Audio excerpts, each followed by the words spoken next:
Question number 1. I started a LLC and I bought properties in Nevada this year. How does this affect my taxes? All right, so this is a great question. And unfortunately, these questions are really multifaceted. So instead of me telling you how it's going to potentially affect your taxes, I'm going to tell you things that we have to take into consideration that could potentially impact your taxes. Number 1, depending on the state that you're living in, you may still have to pay taxes in that state on that income that you earn in Nevada. I know how crazy that sounds, but it is definitely a true statement. So that's something that you have to monitor and manage.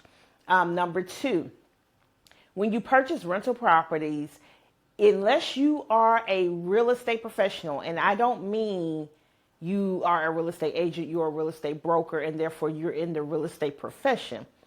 I mean, you meet the definition of a real estate professional in the eyes of the IRS. If you do not meet that definition, then this income that you're creating from those rental properties are going to be passive.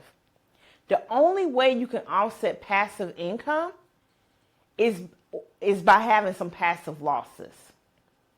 So for example, you can create passive losses with real estate, but sometimes those losses are not enough to offset all of your passive income. And if you don't have enough losses to offset all of your passive income, then that passive income is going to be taxable. Now, I know you've heard the stories of how Robert Kiyosaki and, what's that other guy's name?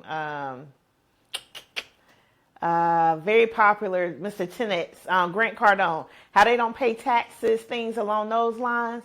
Well, that's because they have enough passive losses to cover that. But it still is a really good strategy, one that people should really work to maximize. Now, this is also something that you have to manage. I have a client who came to us. She had $287,000 in losses rolling forward on her tax return from these rental properties she had been purchasing over the years, and she could not take advantage of it. Why? Because those losses are passive. Her income was active. You cannot offset passive losses with active income. It doesn't work that way. It has to be active losses offsetting active income, or passive losses offsetting passive income. You cannot mix the two.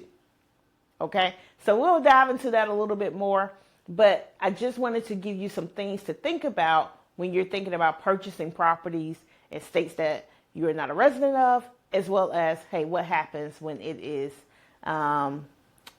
real estate? Because the one thing I want you to keep in mind is that rental real estate is always passive unless you can make it active.